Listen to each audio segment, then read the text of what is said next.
pants on and everything. Did I put this on backwards? No, it's the right way. All right. Just hold on. Give me a second to get fancy here. Oh yeah. Getting so fancy. Whoa, this shirt is fancy. So someone recently sent me some silk shirts. So soft and cuddly. And that's what I'm wearing right now, a silk shirt. I don't think I've ever had a silk shirt before. They sent me like 4 of them.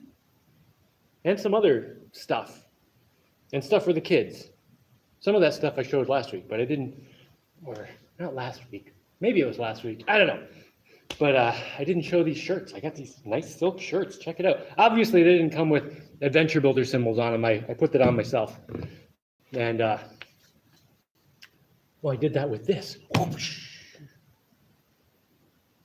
Which is an Adventure Builder stamp I made the other day. So, hello, Jesse. Jesse's a boy, I take it. Jesse could be a boy's or a girl's name. Same as Jaimie. Jaimie could be a boy's or a girl's name.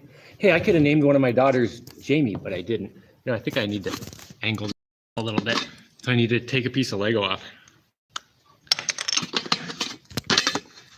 Just a little bit. Oh yeah, there we go. So, hail to you, Adventure Builder Lord. Oh, I am a guy, LOL. I figured you were a guy. Just statistically speaking, pretty much almost everyone here is a guy. Everlanders, I have arrived. Please begin. Okay. Today, we're in a different spot. We're still in my house, but usually I sit like back over there somewhere. And today I was like, I need a different scenery. I need to be in a different spot. I don't know if this is the best lighting right here, but whatever. It's not too bad. You guys are on my table right now. Here, I'll show you my table. Here's my table. Here, let me back up and you can get kind of a view of my table. There's my table. So you guys today are sitting right on top of that bowl right there. See those pieces of Lego? That's my stand for you guys. So we're gonna stick you up on that table.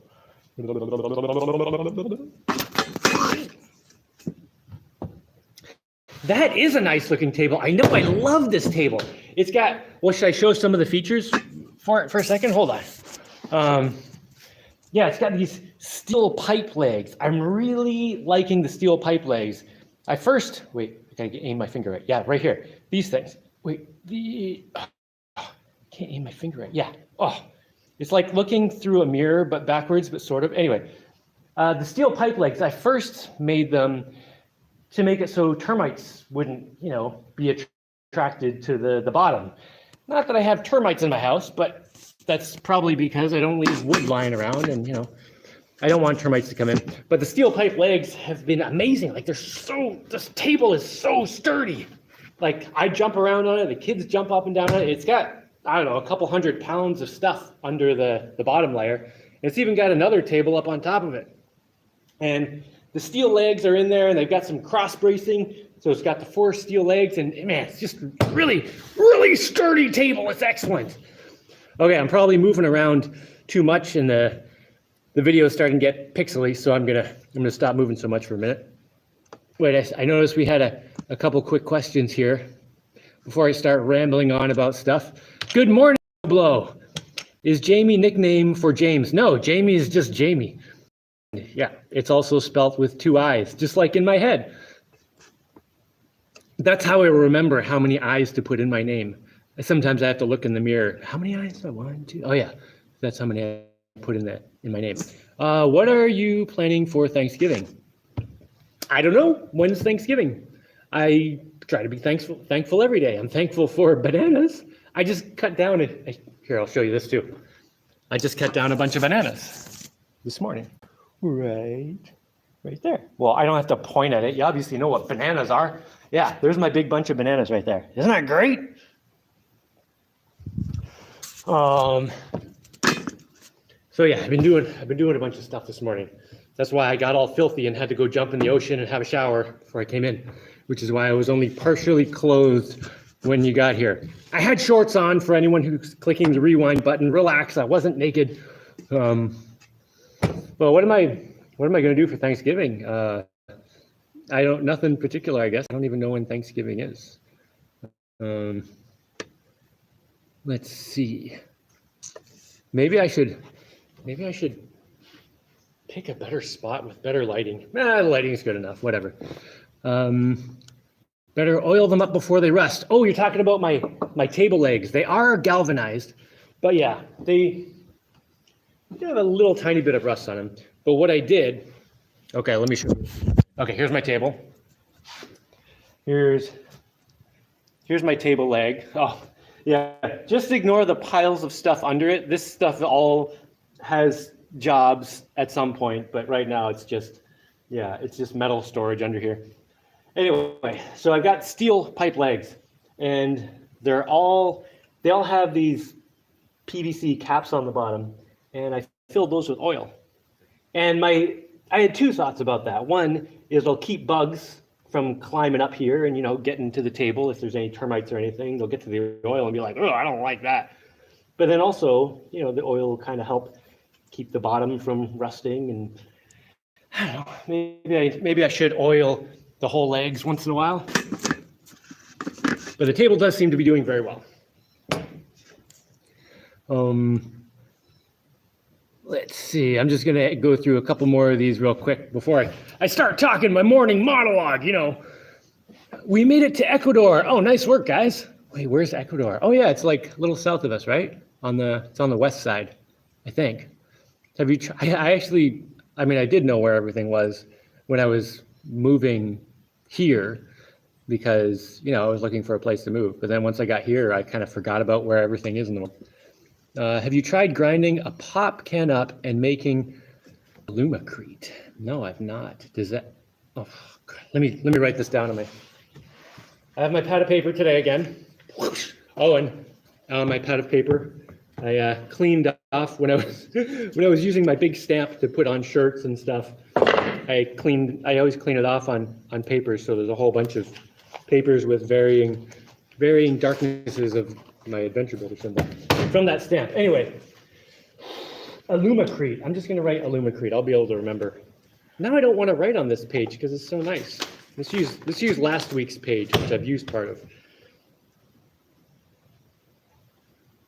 Alumacrete. Grinding up a pop can, like a soda can, a carbonated beverage, an aluminum can. Huh. Grinding up a pop can and making alumacrete. So does that make it fluffy? Does that make it bubble up? I'm gonna have to look it up, aren't I? Well, I gotta get back to work. Jesse, have fun at work. Take care. I hope you have an amazing fun day. I hope you do too at work, whatever you're doing. I hope your job's fun. Aubrey says, I came from Sam and Colby's video of them exploring your old dome home. It was absolutely amazing. Well, I'm glad it was amazing. It was amazing living there. Although I don't keep up with what's going on there now because I don't even want to know what people are doing with stuff that I did once upon a time. Besides, I have tons of stuff to worry about here. Oh yeah, you need a degree. Wait, you need a degree and permits to build a table like that. Yeah. West, south of Colombia. Okay, I did know where Ecuador is. Yeah, it's on the west side, south of Colombia. Right. Wellness check on Tomaters. Yeah, where's Tomaters? Cheers from Brazil. Where is Tomaters? Well, hopefully he'll show up. Tomaters may be in one of the time zones that just changed the time thing, so maybe he'll be an hour late. Hey, Jaimie, sent you the pics of Shovel about 40 minutes ago. Oh, cool. On the Adventure Builder movie at gmail.com. We'll be away for a while, but I'll watch you live later. Won't be contributing in here for the next few hours. Okay, sounds good. But I did want to ask you about your sourdough bread baking adventure. Well, I made a video on it a while ago. My sourdough is amazing. I love it. I have some bread over there right now. Okay, let me answer this last question. Then I'm going to start rambling on some big thing. Have you seen the German YouTube survival series that was filmed on an island in Panama? It's extremely successful with over 5 million views per ep. I don't care how many views there are. I care if it's like, man, if something is like successful in today's world, I tend to think I probably won't like it. because like popular culture today is whack, man. But anyway, okay. So what am I going to talk today? I like to start things out with a little bit of a monologue, even though we've already gone 10 minutes here. Well, I don't know. You might have noticed last week I was a little feeling worn out. Just not quite feeling 100%. And then this week, a bunch of garbage happened, and I ended up getting really frustrated. Several things. I've had several waves of frustrating things happen this week. And I don't need to bore you with the details. You all know what frustrating things are. Everyone has their own problems in life. I don't need to bore you with the specific details of mine. But when things just don't go well, you get dealt some crappy cards, and you're like, I don't want these cards. These cards are worse than having no cards. What the? And then you turn around and something that you took a chance on a while ago, and you're like, this might work out. Let me try. And then it like blows up in your face, and you're like, what's going on? And then you're like, some people are like, it's always has to do with people. For me, it's like all my frustrations have to do with dealing with people. But anyway, so I got really frustrated, and I don't know how other people deal with frustration, but I'm going to tell you how I deal with it. Because right now I'm feeling pretty good, and not long ago I was feeling pretty darn headache, tight back, just not feeling good at all. So the downside of this whole feeling frustrated thing is that I felt terrible, but the upside is that I'm also very familiar with this frustrated, kind of a little depressed, a little angry feeling, because I grew up in a very frustrating situation for me personally, and I don't want to get into the details of that either, because someone's going to say, you don't know how good you had it.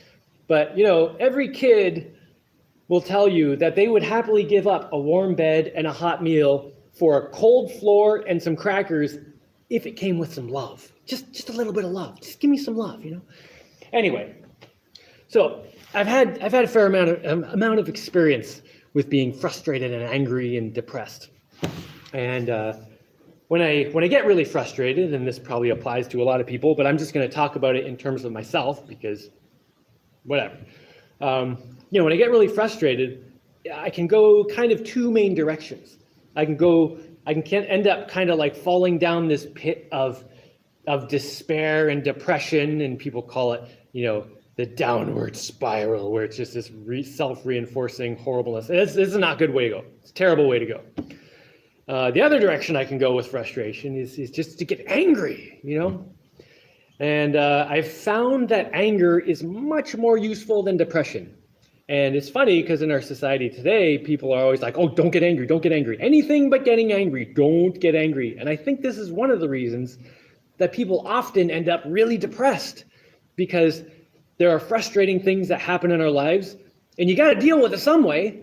And if you can't be angry, the other direction to go is just depressed and So why is anger so much more useful? Well, depression is just like an inactive thing. It's like passive. You end up depressed. Don't do anything about the frustrating problem. But anger, that can motivate you.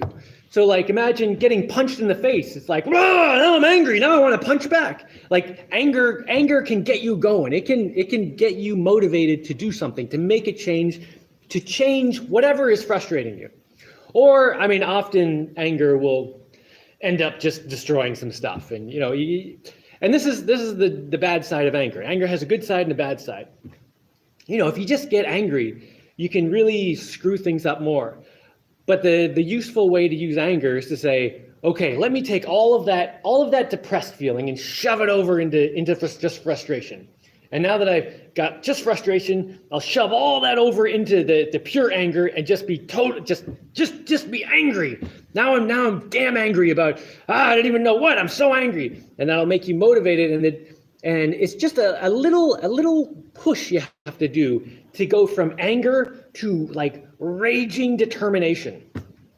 And if you can squeeze that anger over a little bit into raging determination, then you might be able to, keep enough of your senses available to actually direct it towards something useful that can help prevent the future frustrations and just make things better in general.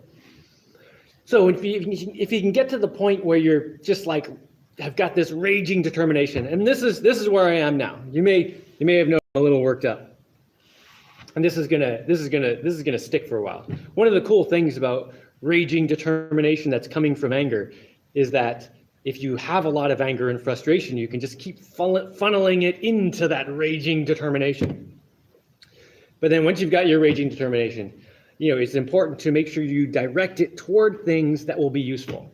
And when I first learned how to do this, it was when I was doing sports, track and field mostly. I learned a lot of things doing track and field. But when I was younger, I had a lot of frustrating situations, and I found that I could just direct this all into running. And I got really, what's the word? I got a lot of practice at taking all my frustration and anger and channeling it into running. At first, it just made me feel sick. I was like, I don't want to run and do something constructive. I just want to destroy something because I'm angry. And then I just kind of trick myself, talk myself into the right things with, logical silliness. Like I'd say to the angry part of my brain, okay, brain, you can destroy one thing and it's me. You can destroy me. But you can only do it through exhaustion. Can't run into a brick wall. You can't do sloppy running and break your leg. You can't jump off a cliff. No, you can only destroy yourself through exhaustion. And that worked. And my anger and my determination would accept that. And then I would just run like a maniac. And I would, I ended up winning lots of races, and my coaches all thought I was insane, but whatever. It was a really valuable thing, because now whenever I have massive frustration, I know exactly how to channel that into raging determination. Now, I don't want to make it sound like raging determination is the best thing in the world or anything, but it is very useful. It's much better than just being depressed. There is a much better motivator, and I mentioned this in the movie I made a little while ago, the Adventure Builder movie. I went through a little bit I scraped over the surface of this history. A much better motivator is love and happiness. Like when you have love and happiness, like in the movie, I said a happy Jaimie outperforms an angry, frustrated Jaimie. But if you don't have that happiness at the time, man, take the anger and shove it into just raging determination, and it can be very useful. So that's where I am right now.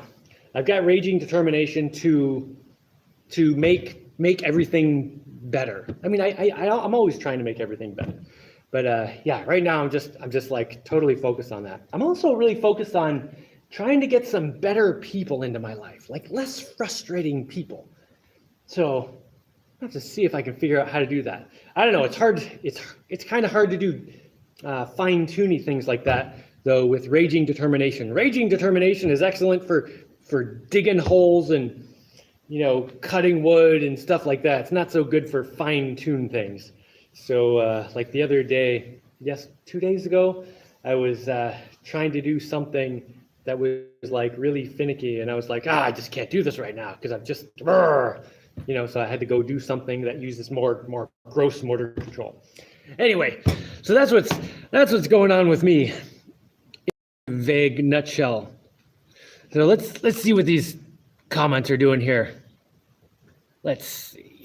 Okay, now I'm a little bit behind on the comments, of course, but because I just said a bunch of stuff. Anonymous retracted their message. I did read it before you retracted it, but I don't actually remember what it was now. So you're off the hook. Insano. You grind. Okay, this is about the Alumacrete. You grind the pop can into circles. Oh, and Alumacrete them together. You grind the pop can into. I'm going to need. How do you grind it into circles? Wouldn't you? You could cut it into circles. I must be missing something. Somehow you grind a pop can into circles and Alumacrete them together. I'm going to have to look this up. Have you actually shown the location of the upcoming bridge on camera? Would have been nice to include in the last video to have some perspective. Yeah.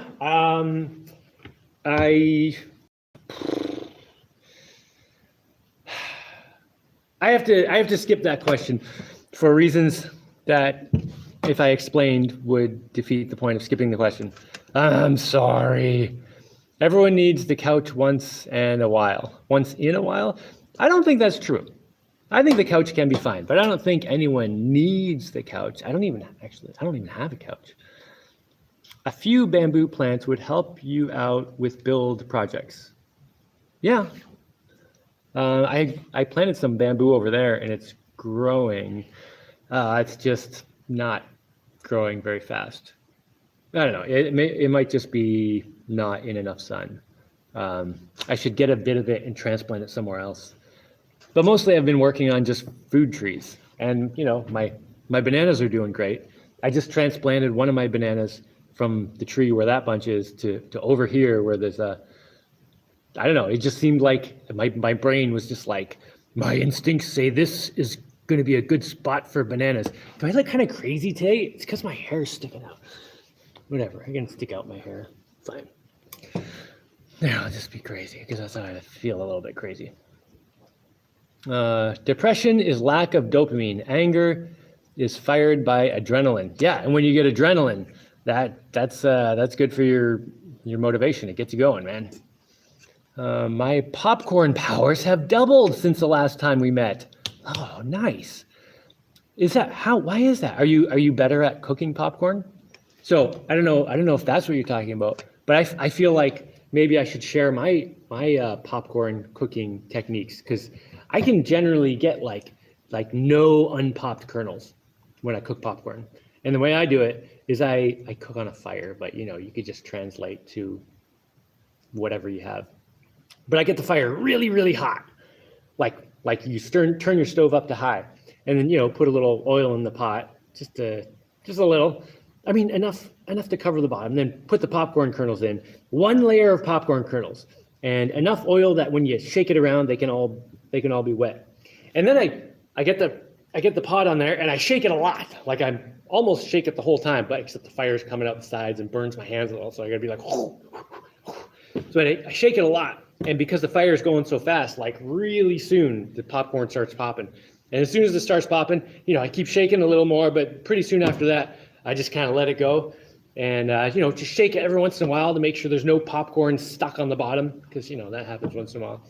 And then, they start popping. The thing is, if you shake up the popcorn while it's all heating up, like all the kernels end up heating pretty evenly. So they pop together all really fast, like, and it's like done within like 30 seconds. And it pops them all. People that deal with extreme depression their whole life have a very high pain tolerance. Yeah, totally. Yeah. Are you a fugitive on the run that's held up in a warehouse? Nope. I am a guy who lives on an island. I built this warehouse. I call it a cathedral because it's more like a cathedral, I think. Here, look up at the roof. Well, there's all kinds of scaffolding and stuff up there, but it's like a 2-story tall dome roof. It's pretty cool up there. Anyway, I just wanted to move to an island, so I bought an island here, and there's a lot more to the story than that. Would rope stainless holes through the bridge weaken the wedges? Rope or stainless? You mean if it was roped like right through the thing? Well, you could probably do it. The thing is, if there was a rope or something stainless steel, it would be stronger than the styrocrete. So it could kind of rip through the styrocrete before stopping the styrocrete from moving. So I'd be wary of maybe a rope or like a bunch of small ropes. But like a stainless steel cable would be pointless, because that would just rip right through the styrocrete before it did anything.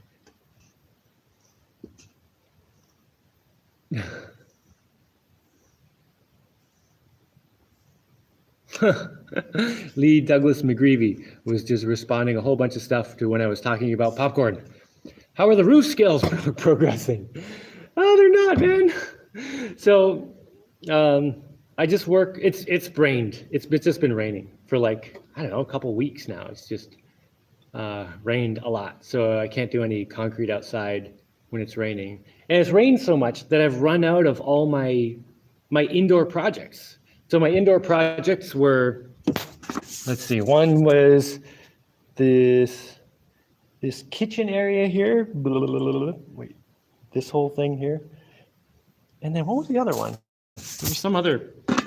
Oh yeah, making the bridge pieces. That's what I was also doing indoors, and I got all that stuff done. And there was something before that. Yeah, it's rained so much that I've been inside so much that I've kind of run out of all the inside projects I had to do. So I haven't done anything on the roof scales, on the Dragon roof scales in a while. I'm gonna have to do that soon. Today it's sunny, which is really nice because it's been so rainy. Hopefully the outdoors can dry out a little bit. That'll be nice. But I can't do the roof in the sun either because it'll dry out the concrete too quick. But I can start putting dirt over the bridge. Oh yeah, I got the bridge pieces in place. I'll have to get a video of that. Well, I have some video of that. I have to put it together and put it online. I also didn't upload much video the last week because I have solar power and it was raining like the whole time or just very cloudy, so I didn't get that much electricity, so I wasn't turning anything on really. I mean, I wanted to have lights in the evening and stuff. I have enough for that, and I do have some other solar panels that I can put on the roof. I just haven't done it. It's not just a matter of like throwing them up and they stick and it's magic. Like there's it's a little more involved. So anyway, I do have a new project to work on indoors now because I just brought a whole bunch of tiles over here from Deshaina's, and I'm gonna maybe tile the kitchen floor or maybe the bathroom. I don't know. I'll have to tile something. I have a whole bunch of tiles, so I gotta do something cool with them. I will be back with awesome abilities. Excellent Lee Douglas McGreevy, away from keyboard. I think he's going to make popcorn. Man, I have some popcorn. That sounds delicious. Man, my favorite popcorn is like cooked in animal fat. Hold on, I see a mosquito. Oh, that mosquito is totally dead. Good. Rain good for water levels at least. Yes, my water tank is totally full. It's been overflowing, which is great. Although I never really have a water running out problem because I'm kind of always conservative with my water. So yeah, I mean, I haven't had any problems at all. I do have a stream that I can go to, on another property if I really need water.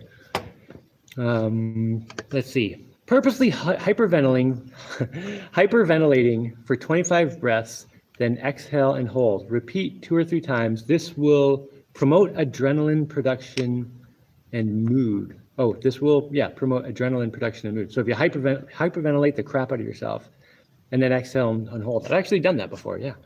I used to do that during like my morning exercises sometimes. So that helps produce adrenaline, eh? Oh, that's cool. If it ain't raining, it ain't training. I'm not sure. Is the sawmill next after the bridge? Well, the sawmill can happen at the same time as the bridge. That is another indoor project that I can work on besides the tiling thing, actually. And I should show you a couple other things I've been playing with that are on this table. That's one of the reasons I wanted to do the video from this table. But yeah, one of the things I've been starting to think about more is building a sawmill. Yeah, it's one of those things where it's kind of rolling around in my head, and at some point I'll be like, okay, time to pull the trigger on it. Let's do it. Oh, the lighting's a little better there, isn't it? Because I'm not. Oh no, there's a on the other side. I can't get away from the backlit windows. Nah, whatever. I'll just have to hang a sheet behind myself. Anyway, yeah, I think maybe, well, the bridge is now at a point where I just have to put dirt on it. So that is just going to be a, whenever it's sunny and I'm not doing something else kind of job. So yeah, I can start working on building a lumber mill. Yeah. Oh, I know why I didn't start doing it yet. It's because the first piece I want to make for the lumber mill, I need to use the lathe. It's the piece where the saw blade attaches. I have this shaft, everyone. Everyone, in case you didn't know, I've got a shaft. And it's got a threaded thing at one end and a bit of a fatter thing. So basically, like, I can put a saw blade on it.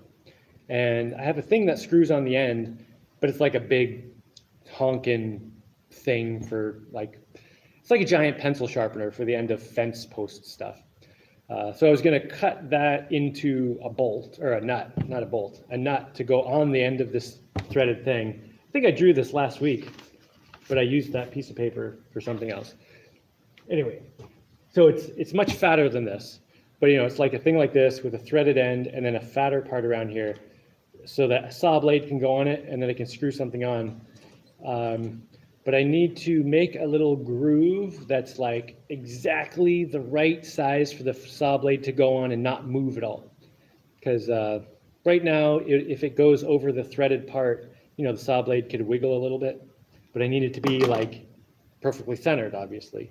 Well, as perfectly as I can get it, because it's a saw blade. It's gonna be spinning around like crazy. So I was gonna put it in my lathe and just take a little bit off, get a nice 1-inch diameter thing that the saw blade could fit on, because the saw blade has a 1-inch hole in it. So that was the first thing I wanted to do, but I didn't want to use the lathe when I didn't have much electricity, because it's been so rainy and cloudy. I could possibly do it today. It's sunny right now, but I'm doing this instead, which is fine. I do need to let my batteries charge a little anyway. Have you been imagining melting metal lately? I often imagine melting metal. I want to share, I think there's a typo, wait. I want to share wrapping a loaf of bread in an aluminum and placed in fire until it's only carbon. Hollowed out bread carbon mini kiln. Yeah, I feel like, I don't know, will that last? I feel like it wouldn't last very long.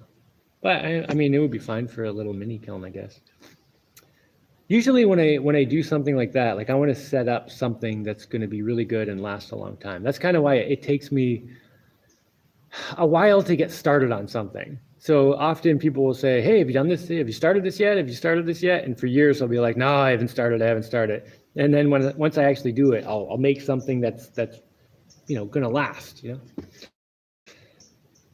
Once in a while, sorry, just woke up, and old age is catching up on me. Oh, Joe, don't accept the old age. The couch reference. We are here for you, bro. Yeah, I'm not accepting the couch yet. Maybe at one point in time I'll get a couch. But no, I don't. I don't want a couch. I do not accept you, old age. You are rejected. Except, you can have my hair, but that's it. You can take my, but you'll never take my not couch. Ryan Rakowski says arbor. Yes, the arbor. That's the part that attaches to the saw blade. Otherwise known as just a steel stick. Black bread kiln, mostly for low melting point metals. Yeah, is it gonna leak? Why is Facebook saying hello, Joe? Why is your name Facebook? The thinking process takes time. Yes, T.O. Dave. So, hey, Uncle Dave. I don't have an Uncle Dave. I'm just saying T.O. Dave means Uncle Dave in Espanol. So yeah, whenever I'm, this is why I haven't started building the lumber mill yet. The first lumber mill I ever made, I just kind of like did it and slapped something together because I didn't know how it was going to go. And it ended up going pretty well, but tons of improvements. The second lumber mill I made, really thought about it and made something, that was really good. And unfortunately, I left that behind in Vermont when I moved here. But I mean, it was huge. I wasn't going to drag it all the way here. But this time when I build one, I want to build one that's even better than that one. So I really want to think it out and plan it out well. I'm going to start with the pieces that I know I want. So there's a piece the arbor, I have a pretty good idea of what I want for that. And then, I'll make that, and I don't have to worry about anything else because I know I need to make that, and I'll make that, and then I'll figure out the next part and the more parts I make, the more I have to think about how they're going to fit with every other part. But the arbor is going to be a pretty simple one. That's an easy thing to figure out. But yeah, it's really good to plan things out at the beginning because then you end up with not so many problems later. Oh, Facebook says my name is very search engine optimized. That's pretty funny. DB I'm a recent subscriber. Can you give us a quick overview of how you live your life with the kids and the island? Well, you should watch my movie. I made a movie this year. It's called the Adventure Builder movie. It should be the first thing that comes up on my page. But that explains a lot. But I don't know, in terms of my kids are over at Deshaina's house right now. That's their mother. She and I, how do you explain this? She and I don't really get along with each other on a personal level, but we work we're like allies in life, I guess. So it was beneficial for us to have separate pieces of land because whenever I do something, she won't undo it. She probably has a different story, but that's fine. Anyway, and we live close enough together. The kids can go back and forth whenever they want. So right now there's no kids at my house. There is Lego on the floor still from when they were here. Actually, no, they cleaned it up. They cleaned it up. Yeah, usually they clean up stuff before they leave. Oh, no, that was my Lego. I don't know. How do I explain it? I don't know. I guess it depends what you want to know. The kids are here. They have an amazing time. I'm trying to set up like a self-sufficient kind of deal where we basically don't need much money. Like I want to get food growing. I have food growing, but I want to get enough food growing that we don't actually have to go anywhere to buy it. Doesn't mean we can't go buy food, but I want to be at the point where we don't have to, where we basically have everything we need here on the island. That's one of the reasons under this table there's a huge pile of scrap metal because I just have piles of things to build with. I mean, I could build with years before running out of stuff. Like why I have like lots of these that I got basically for free. So I'm trying to set up a pretty self-sufficient deal here, and I have some other land other than just this island. And I'm pretty sure I could actually grow all our food just on this island. Well, this is like a double island right here. So there's this island, and then there's like another little island, like just kind of out my front door to the left a little bit, and I'm making a bridge to that one right now. So I can grow food there and here, a workshop on the other island. And I kind of want to set up a place where we can be self-sufficient, take care of ourselves, and be creative. And one of the big questions that always comes up is, what about school? Well, we homeschool our kids. Deshaina at her house during the week does more kind of a standard curriculum kind of thing, where the kids learn, the subjects in school and, go on the internet and do classes with other kids and stuff like that. And then when they're here, it's very informal, totally nothing scheduled, nothing planned really. I just kind of include them in whatever's going on. So I'm always building things, and I just get them to participate. So they helped with the bridge, and they also just spend a lot of time building things. Here, let me show you one thing. So my daughters were working on this. Both of them were working on this. This is for my younger daughter. My older daughter has like a ridiculous, like way more complex one over there that I'm not even going to try to pick up. But this is a castle, obviously, and it's a princess castle. And then you can open it, and there's all kinds of compartments, and she stores all her stuff in here. I'm not going to show you her stuff because it's her stuff, but like it's like a castle and the dolls can play in it, and she stores like all her stuff. It's pretty cool.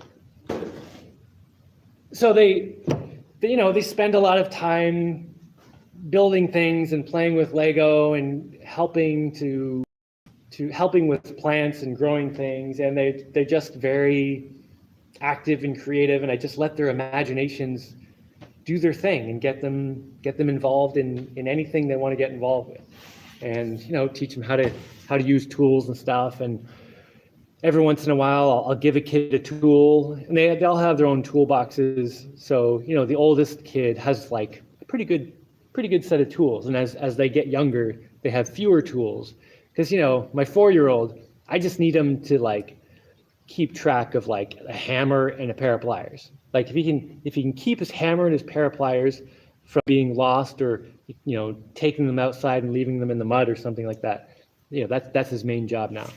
Anyway, now I'm just kind of going off on explanations. Oh, and they always help with the running of the house too. So for instance, my kitchen over here, there's a big stainless steel. Oh, let's just go look at it. You with me? Dun, dun. This is going to get fuzzy for a minute. Excuse the pixelation while we're moving. So yeah, right here we've got 100%. So up here, oh man, the lighting is terrible. Yeah, so up on top there's a gallon jug. And then this thing holds like, I don't know, 3 gallons, and then this holds like 6 or 7 or something. So every day we get some jugs of water from outside and put them in there, and then we get filtered water out of our thingy right here. Yeah, right there. Oh, yeah, there it is. And excuse me, it's just going to get pixely again for a second until I get back here and it's not moving so much. So the kids go get water every day. That that entire thing was just explaining that the kids get water for that every day. And then they help with cooking and, just whatever. I just get them involved in stuff. I don't know if that answers the question, but hopefully. Randy Neal says, hello. I sent you a YouTube video this morning.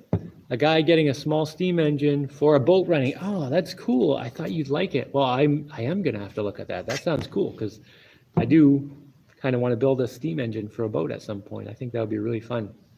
I also think it would be cool to have an engine that can basically go as fast as, not as fast as I want. I mean, not like 8,000 miles an hour, but like my solar boats are great, but they have a very set top speed, like high noon, and I'm pedaling hard. Like that's it. That's the top speed.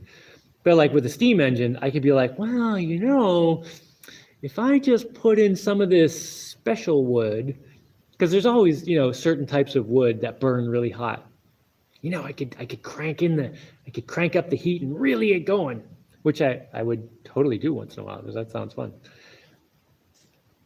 Let's see. I've heard your old indoor pedal bike still works great. Oh, I wish that I had that here. Although here I have a 24-volt system, so it wouldn't actually work here. But I do want to build one of those here, a little exercise bike that produces electricity and shoves it into the batteries. But I have to build it with a 24-volt inverter instead of a 12-volt. And they're not as common, but you can definitely get a 24-volt one. They're not that hard to find.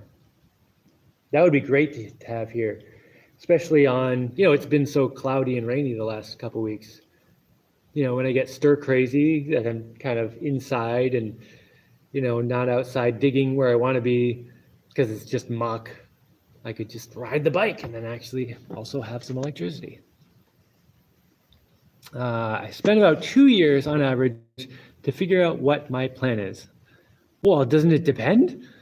One day I'll have the freedom you have to build on my own property as I wish. Oh yeah, it's totally awesome to be able to do things on your own property. And now, when you have your own property, you can basically do whatever you want until people know about it. And this is one of the debates I always have with making videos. It's like, well, how much do I want to show? Because like, there's tons of people around here who just do whatever they want on their property, and no one knows about it. So no one's going to complain about it. Blah blah blah. They have no problems. But if like some a-hole finds out that you're doing something that they don't like or whatever, they can start complaining and try to get someone to come over and cause a problem and start calling people. And there's a lot of people in the world who literally have nothing to do. This is the couch people who sit around and they just like have nothing to do. And since they have nothing to do, trying to get other people into trouble is like a big event for them. It's like, yay, I can do that. And there are a lot of people like that. So yeah, it is always a little bit stressful putting all this information out there on YouTube. I wouldn't necessarily recommend it unless you have. I mean, I do it because I think it's more valuable than unvaluable. So anyway. Oh, DB Lee says, awesome, thanks, mate. Well, I think that answered your question then about how we live with the kids. And video looks awesome. That is great. Is there anything similar in your area culture to growing shells on a post out in the ocean? Well, I don't know anyone who's growing shells on a post on purpose. I've been thinking about doing that because I want to make my own cement at some point, whatever you call it. I don't remember what you call it right now. Whatever the word is, make your own cement is basically. Someone will tell me what it is. Anyway, you can make cement out of seashells because the seashells are limestone. So if you stick something hard in the ocean, barnacles and oysters and stuff will stick to it, and then you can take the seashells, heat them up sufficiently, and they basically turn into cement. This is a very simplified explanation, but that's basically it. So I don't know anyone who's doing that, like growing them on a post on purpose, but there might be someone around. But again, someone might be doing it and not telling anyone because they don't want people to come along and be like, ooh, I'm going to steal some of those. It's kind of like fish traps. Like people around here have fish traps. And they don't make a big deal when they put the fish trap out because they don't want everyone to know, and they don't put like a giant orange thing that says, here's my fish trap. They just kind of put it and hope people leave it alone. For the most part, people leave it alone. But there's always that one schmuck who comes along and is like, ooh, free stuff for me. There's always someone who wrecks it, So yeah, maybe there are some people doing seashells on a pipe who are just keeping it quiet. I would have loved that life as a child. Oh yeah, totally, man. Take the ride. Yeah. I mean, basically even before I had kids, when I decided I was like gonna have kids, which I always kind of wanted to do anyway. But when I was like, okay, I'm gonna have kids, I basically tried to set up my life to be like the best childhood I could come up with. Short of outer space. And anyway, I'm not going to get into outer space. But yeah, this is like living on a tropical island with your dad and like getting to spend as much time as you want. And their mom's here too, of course. Well, not here. She's at her house. I mean, the only thing that I wish I could, the only thing I feel like my kids are missing is, two parents in the same place, seeing a loving relationship, but it wasn't in the cards. And maybe at some point I'll meet someone and then they'll be able to see that loving relationship, see that as an example. And I don't want someone who's going to be like a new mom to my kids or anything, because they have a mom, but anyway, yeah, I really tried to set up a childhood that would be super amazing for my kids. And the funny thing is, like, every once in a while, someone tells me, how can you do that to your children? You took them out of society. And I'm just like, what are you talking about? You're insane. Anyway, my kids like learn so much and they love it. Anyway, when I learned C++, my pro coder friend gave me this old game engine and I proceeded to design a castle similar to your daughter's with towers in each corner. Oh, that's cool. How many hours do you think you put into building the cathedral? Like building the structure itself, or like everything included, like digging out the ground and like, you know, basically getting access to this spot. Because before, like you could not get materials to here. Like there was a fair amount of work going into kind of just clearing out stuff, and like even just so I could get a boat in the canal, which was just like filled up with junk.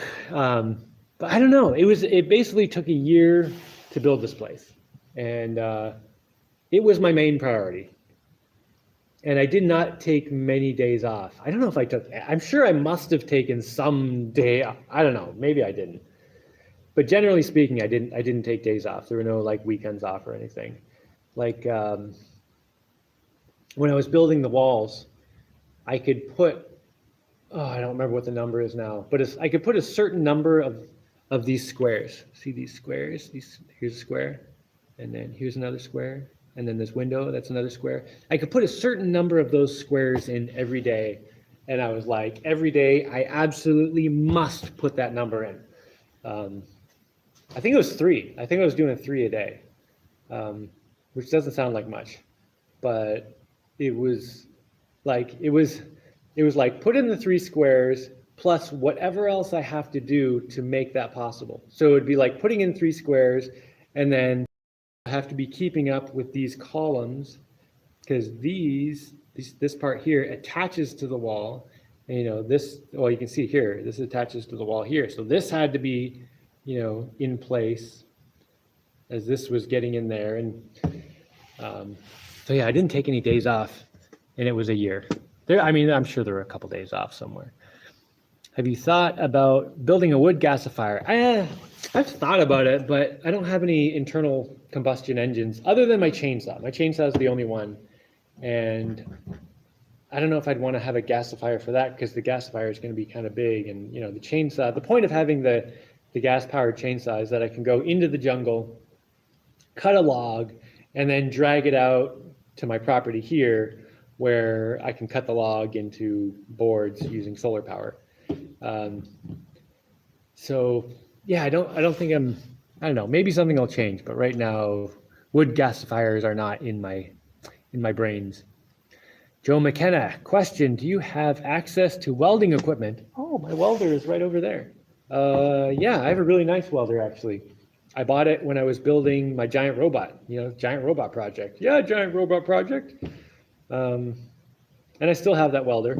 I just haven't used it in a while. It should still work. Before I use it, I would definitely want to have more solar panels up. Although, I mean, I could run it off batteries. If I had some little thing I needed to weld, I could just do it real quick and just, you know, just use the batteries some. But if I was doing any significant amount of welding, I would definitely want to get more solar panels up first. But yes, I have welding equipment. I also did some stainless, oh no, I pushed a button. I also did some stainless welding a while ago on my kid's car over there, which I haven't finished. I need to finish my kid's car. That's what I should be working on in the rainy days. I need to finish the kid's car. Because now there's actually a path outside in a little area where you could drive around. Oh, I should be doing that. Oh, but the kid's car is a fun thing. Anyway, when I welded that, I have some stainless steel welding rods that I got from some guy in town. And I went out to the Shark Slicer, which is one of my solar boats. It's the solar boat with the most solar panels on it. And I took the leads that come to the motor and disconnected them from the motor and connected, like vice gripped one onto my material that I was going to weld, and I vice gripped the other one onto this welding rod, and I welded that way. It actually worked, just running directly out the solar panels. You know, it was high noon, lots of electricity come in, and I could stick weld directly out the solar panels. So I have also done that. Although it definitely took more skill, because you know, I couldn't control the current and all that stuff. Hi all, cheers from Western Canada. Well, hello Biker Bob from Western Canada. You know, I've never been to Western Canada. I grew up in Eastern Canada, and I've been to the Western United States, but I've never been to Western Canada. Your electric earth mover, the bulldozer, I have no seen you use it anymore. Have you moved it to the new property? I have not moved it here yet. This morning, I was over at Deshana's house getting a bunch of stuff. You know, that's where I got those tiles, and I got one of my ship masts and like some other scrap metal stuff from over there. And I was looking at my bulldozer, you know, just thinking about moving it sometime soon. So I don't know when I'm going to get that over here, but I'm thinking about it. I love your spirit, man. Just awesome. Well, thanks, Taylor. Relief says lime. Lye is the kind of a caustic material, lime. Oh, you're talking about the seashell thing, making cement. What is it when you cook limestone? You heat it up sufficiently and then put it in water. You want quick lime. That's what it's called, quick lime. You end up with quick lime. Seashells are calcium. What's limestone? Is it calcium? You'd need an awful lot of shells. Well, depends what you're doing. But yeah, I can get an awful lot of shells. The ocean is like right there and right there and right over there. And it's right back there too. And they're along the edges of the mangroves. The mangrove roots hang into the water. And so oysters and barnacles and whatever grow on the mangrove roots all along the edge of the land that has mangroves there. And as they die, they just fall down to the bottom. So if you swim along the edge of land, like a lot of land around here, it's just piles of seashells. So you can just go down there and like scoop up handfuls of seashells. I have always stuck to 12-volt solar because I have so much 12-volt, you mean so many 12-volt appliances, lights, clocks, rice cooker, etc. I like not losing power to invert to a different voltage. Now that is a very good point. Yeah, I've also used 12-volt systems a lot of times because you can get a lot of 12-volt accessories. The advantage of having a higher voltage is that you don't have so much current running through your wires, so you can use smaller wires or just make less heat and stuff like that. But yeah, I totally get that. Yeah, seashells are about 99% calcium. That's why the acidification of the oceans spells disaster. It'll cause anything built like a seashell to break down. Well, hello, Patrick Stevens, the super peanut. He's a super blue peanut. I hope you're having an awesome day too. Ooh, you have a picture of an adventure builder thing on there. Cool. 3 squares a day. Yes, yes, Bosco. It sounded like not much. 3 squares a day. But man, yeah, trying to keep up with 3 squares a day and all the necessary stuff that goes along with it was actually, that was full days. Partly because I was also, every once in a while I had to, not every once in a while, like fairly regularly, I had to keep getting rocks and sand delivered or go get cement. And, I just had to fit that into the day. Hope you're doing well, Jaimie. Always a pleasure introducing new people to your work and story. Oh, well, thanks. Education-y. Education-y, are you concerned about sea level rise in the next few decades? Yes, I am concerned about sea level rise. And I'm also concerned about how difficult it is to get any reasonably reliable information on anything, just on anything. It's so ridiculous. They say we live in the information age. Well, I think we live in the bull crap age because there's so much. Anyway, yeah, so I am concerned about the sea level rise, which is why I built my house 2 meters above sea level. Obviously, it could be higher, but according to, pretty disastrous reports, I should be okay for well over 100 years at 2 meters above sea level. And I do have some lowland there that I want to put some more dirt on and just kind of keep it ahead of the water. So yeah, it's definitely a concern. I believe the Romans had a concrete formula which was basically just seashells that are burned in a furnace to produce quicklime were used as binders. Volcanic dust called pozzolano were mixed. Okay, the volcanic dust reacts with the seawater and actually makes the concrete stronger from what I understand.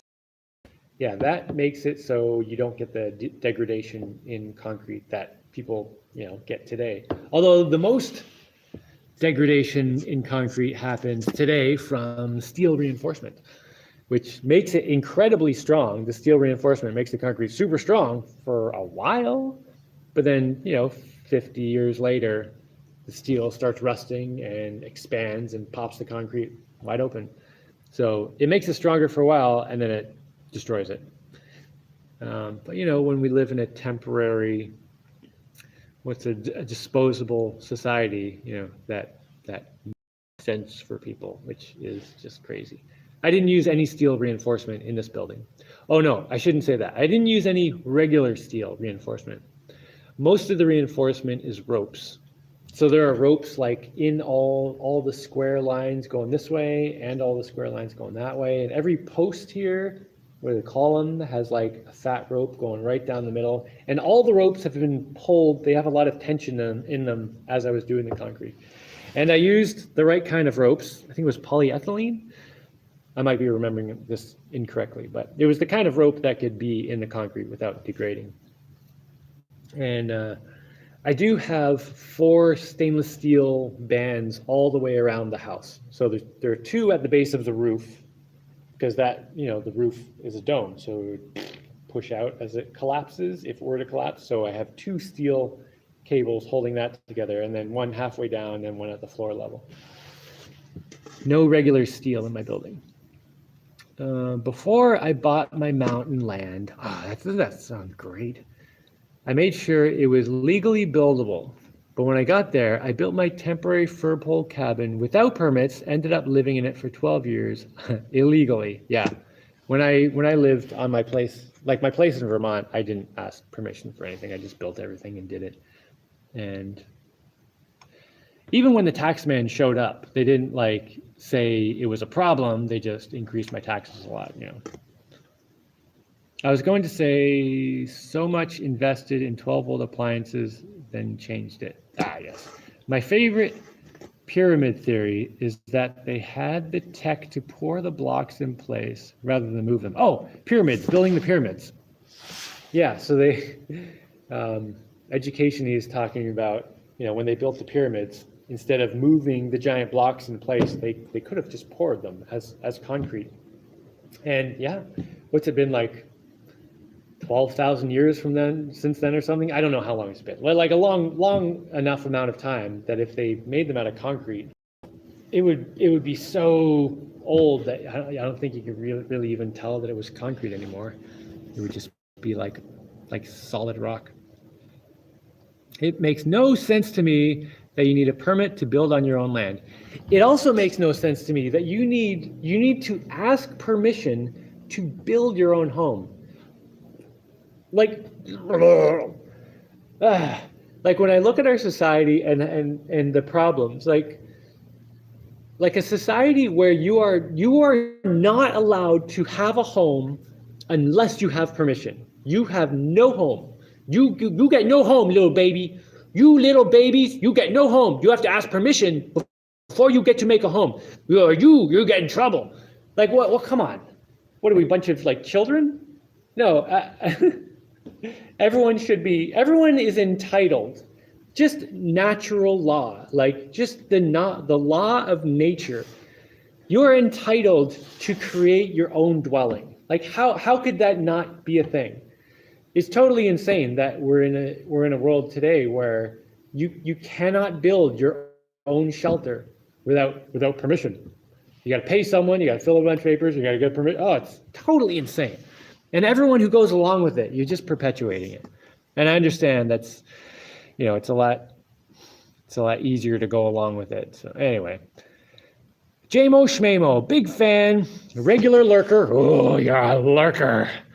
Checking in on you. Wonderful fighting spirit you have. Well, thank you. Yes, I gotta admit, this week when I was frustrated and feeling not so great about things, and just like things kept piling up on top of it. I was feeling like my fighting spirit was kind of being pummeled a little bit. But yes, luckily my fighting spirit was like, no, I'm not taking this crap. We're gonna do something. You know, I feel like I should mention one of the things, since we were just talking about, our society and the ridiculousness of it. Last week I was a little bit out of it while I was doing the live. I feel like I'm much more here this week. But last week, I got to my tablet here a little bit early, and I was like, oh, well, let me see what's going on the internet for like 20 minutes before I start the live. And I watched a video of I think it was the new English Prime Minister, the new UK Prime Minister. That guy is a psycho. Like, I watched a video. Let me see if I can do an impersonation. I don't even know if I have good enough video to be able to get all the stuff. First, you have to imagine that my hair's all thingy and I'm wearing a suit and tie and everything. And where we would like to introduce a new electronic currency. This will be excellent for everyone, and it will be programmable so that from now on, you will not have to worry about what you should or should not buy. The government will make that decision for you. And watch me not blink for 6.5 minutes. And like just even taking out what he was saying, just looking at this guy, I'm like, this dude he's at least a sociopath, or he's like totally not connecting. He's a robot. It was like someone jammed a hand up his thing and was like talking with his voice, and they were like programming his facial expressions, like, okay, make strong eye contact to connect with the viewers. And he's just like, look, I'm connecting with you.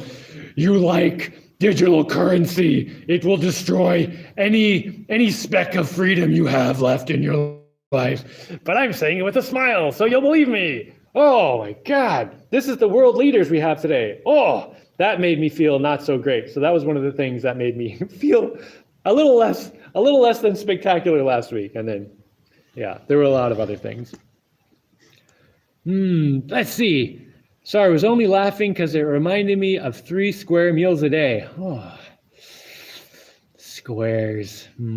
Squares are delicious. Circles are also delicious, like pizza. Even triangles, like sliced pizza. But squares are also great, man. Ooh, sandwiches. Oh, squares. You know what? Deshana got some oat squares recently. Those are delicious too. They have a bunch of sugar in them though, so I wouldn't eat them. I don't eat sugar anymore. Although I do have cornflakes. That's the only thing I have, I think. And they're not even that sugary. Not frosted flakes. That's too much sugar for me. Okay, Joe McKenna. Could the cathedral be upgraded in the future to potentially float? This is kind of funny, but I actually considered making the cathedral floaty while I was building it. And obviously that would just be like using aircrete in the floor and making a floor like a thick floor. And what I ended up coming to in my brain was that, I could still do it. The cathedral is 4 stories tall, right? I could fill the entire first floor with styrocrete. And that should float the rest of the building, like pretty well. And so yes, it could be turned into a floaty thing. And this is something I have actually thought about and considered. And it would totally work.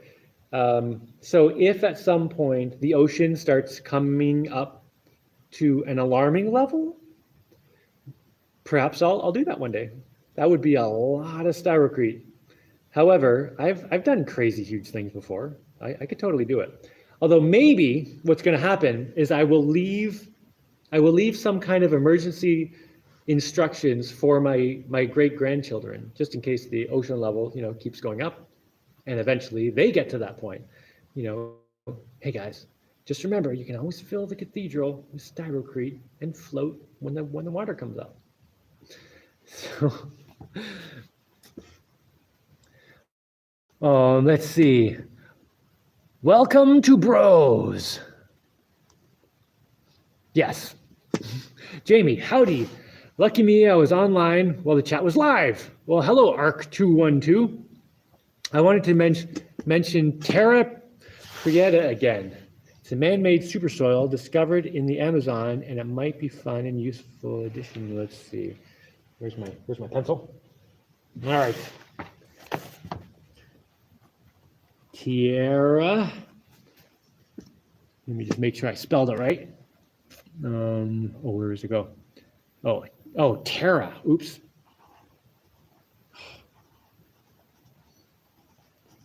Terra Prieta.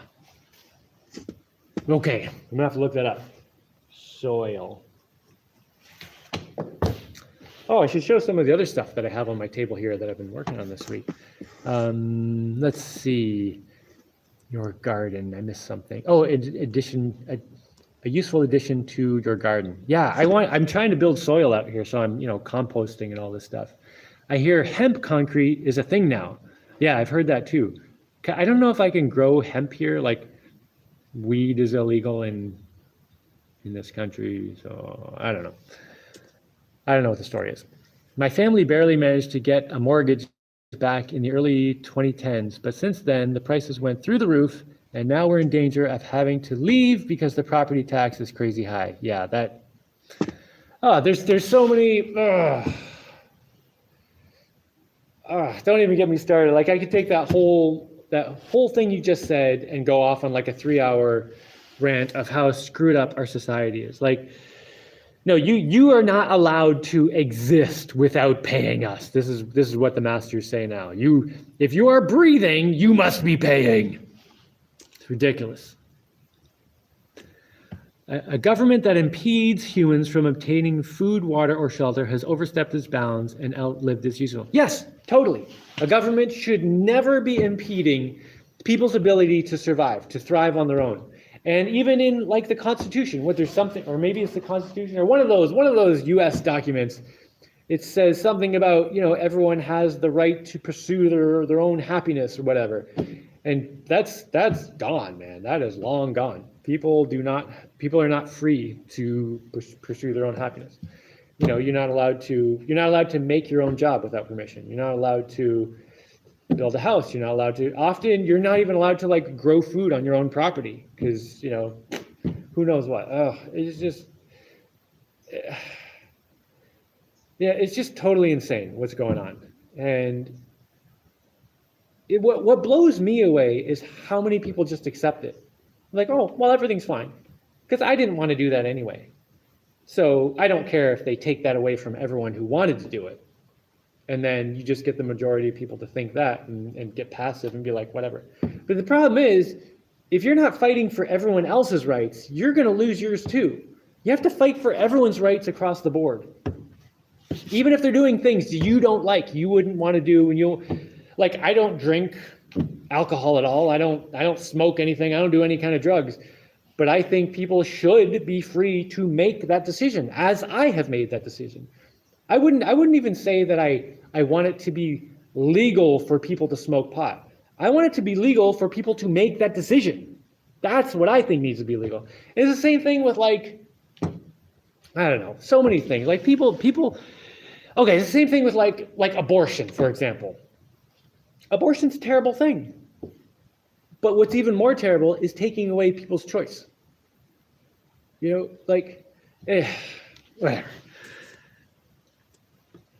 A government, I'm just going to read that one again. A government that impedes humans from obtaining food, water, and shelter has overstepped its bounds or outlived its usefulness. Yeah, totally, man. I'm going to have to make sure I don't monetize this video because it's going to be, what's the word? Questionable content. I hear some places won't let you live in an RV on your own vacant lot. Yeah, tons of places. Man, you should hear the stories of England. Oh my God. Like, you try to do anything outside of the rules in England. Oh God, it's terrible. We lived there for 4 months. I think it was 4 months. We were supposed to stay for 6, but after 4 months, I was just like, let's just get out of this place. The rules are insane there. It's ridiculous. Hey, Jaimie, watched your vids in the early days of the channel. Oh, man. Yeah, those were, yeah. And I had a moment this morning where I remembered how much inspiration you gave me to do what I want in my own way. Oh, thank you, man. Thanks for letting me know. That is great to know that, it's actually working. And, on that note, I'm going to stop reading comments for a minute and just show what I've been working on this week and maybe last week. I don't know, just while it's been so rainy outside, I've had a couple other things going on. Okay, first some quick things. I showed this right at the beginning. This is an Adventure Builder stamp. So I could make, Adventure Builder shirts and, put them on other things. Like there's stamps all over the place. And I just put paint on it and then stick it on. Oh, and this is foam here that was from some packaging material. Kind of like this little piece of foam that was from some packaging thing. I might make a little stamp out of that. Just draw something on it and cut it out with a little sharp knife. And also recently, someone sent me a box of Sharpies, which is amazing because I had one Sharpie and I started drawing all these pictures. Here, I'll show you a couple. So these are video game characters. So here's one of the video game characters. And see, he's outlined with a Sharpie and then colored in with crayons. And then this lady here is another one.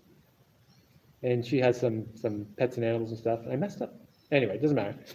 And I was doing lots of drawings like that. And I have a whole bunch of them up there. And I ran out of my Sharpie. So someone sent me a new one, or a new whole box of them. So I should be able to do a lot of stuff. Anyway, I got inspired the other day, and here's my first thing I've done with my new Sharpies.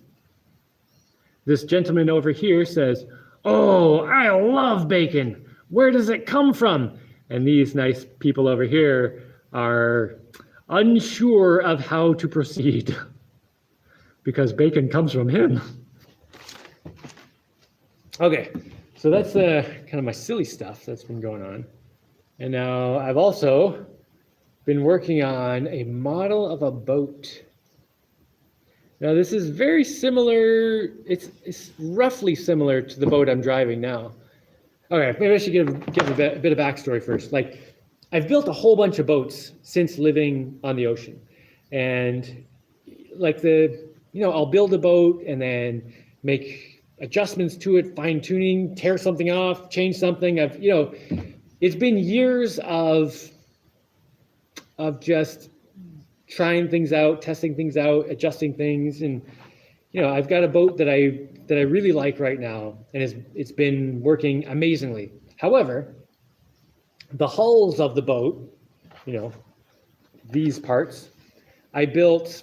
They were one of the first things I built when I got here, so they're pretty good. But at this point, I can make way better ones. Like much more streamlined. I shouldn't say much more streamlined. Like they're pretty decent, but my skills have improved significantly since then. And so one of the improvements would be, even more streamlined hulls. And then, a lot of the stuff up here in the boat I'm driving now has been changed a whole bunch of times. So there's like stuff that's been put on and cut off. Did my video just freeze? Let me do my little trick to unfreeze it. Oh, there's my so my trick to unfreeze my video is to switch the camera to the back one. There's my tool table right back there. Look how clean it is up there. Wait, oh, look how there's like no junk up there right now. I mean, there's a little bit. Anyway, let's come back to here. So in the boat I'm driving now, I did eventually end up with something roughly, this is not attached, roughly like this. But I want to make one from scratch that won't have all the, stuff torn off and reattached and all that stuff. And there's also some significant alterations, like this part here is where a paddle wheel would go, and then let's take this off. And then people sit here well, no, people sit here and here, and there are pedals here. So, like a guy sits here, and a person sits here, and they can pedal. And I do really like being able to see down through into the water. That's one of the features my current boat has. But yeah, in the boat I have right now, I couldn't put the seat where I wanted it to be because of already existing stuff in the way. So, I could put better seating in and stuff. And yeah, it's basically just similar to my current boat, but with a lot of fine tuning kind of worked out, so I can build a better version. Now, the other thing about this is I made it with all 4x8 sheets, 4 foot by 8 sheet, 8 foot, obviously this is to scale. However, I can buy aluminum 4x8 sheets, 5 millimeters thick. I think they're $90 each. I don't know what delivery is, but anyway, so I built that all with those, and this very efficiently uses those sheets. And everything I did here is stuff I could do with pieces of sheet metal. So like, this is a piece here, that's a piece there, that's a piece there, and those are not that difficult to form. And I would want to do it all with rivets. So basically I made a model of a boat that I want to build with metal, with aluminum. And there's some kind of cool features here. So to connect the two pontoons, there's some, strong, what do you call them, pipe tube things. But then the floor parts are just single sheet, but because they go like this, they'll be strong. If they just went flat across, if you put any weight on it, it would crumple up. But because it comes up here and kind of swoops down and comes back up, and then the same thing with this one, it didn't have to have like a corrugated sheet under it or anything, because it kind of like works like a hammock a little bit, and then it'll keep its shape, which means, it doesn't have to use as many sheets of metal, and it's lighter and it's still strong. Anyway, so that's a model of a metal boat I've been working on, and the more I do it, the more I think, man, I should actually build that, because it would be really nice to have a boat similar to the one I have, except faster, even with the same amount of energy, and just more streamlined in the design and everything. Faster is probably the biggest thing, because I have the boat that I usually drive can hold a fair amount of cargo, but a boat I made later, which is the Zombie Chopper, the white boat, which is a little trimaran, it's got 3 hulls, one main one that you sit in, and then two skinny pontoons on the side. That one goes significantly faster. It takes an hour off my trip to town, which is significant when it's like a 3-hour trip each way or a 2-hour trip each way. And that's because the white boat, the faster one, I made it later when I was much better at making things streamlined. So yeah, okay, let's see, what did I miss here?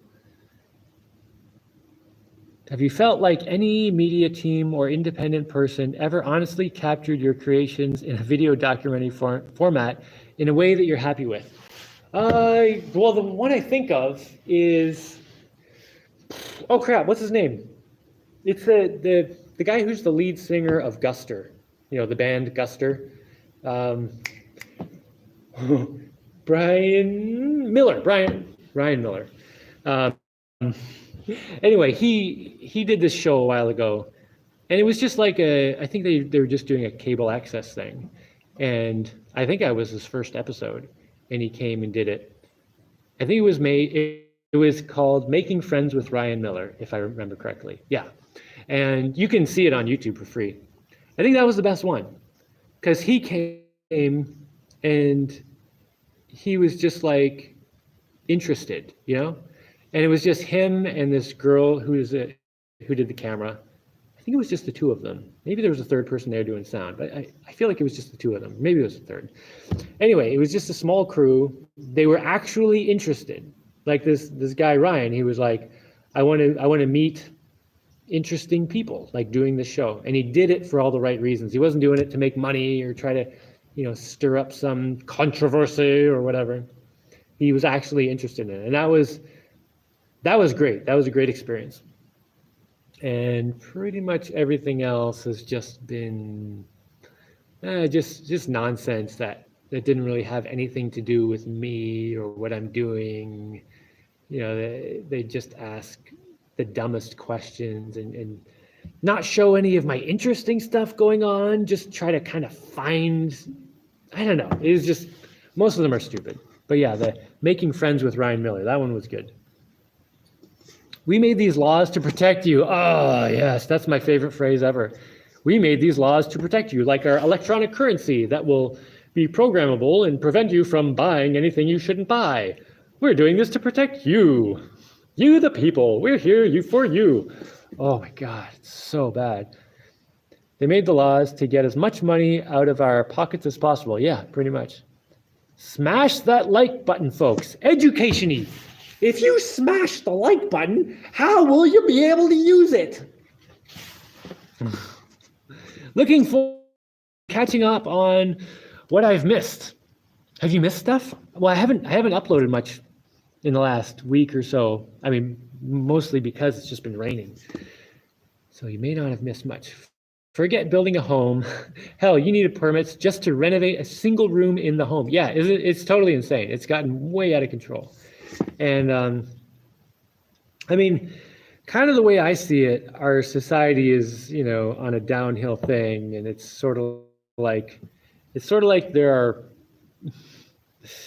like the ship is sinking and the rats are taking as much from the drowning people as they can before the ship goes down.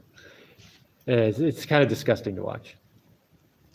Which guy? Sunak? I don't know what you're talking about. Actually, there's an electrolytic process to make concrete from the ocean. There is, and I've done some experiments with that. Nothing super valuable though. Although I've also known other people who've tried electrolysis, like accretion, to make hard stuff in the ocean around here, and people haven't had much success. It might be the Caribbean Ocean doesn't have the right makeup in the ocean or something. I don't know. Maybe we just haven't done it right.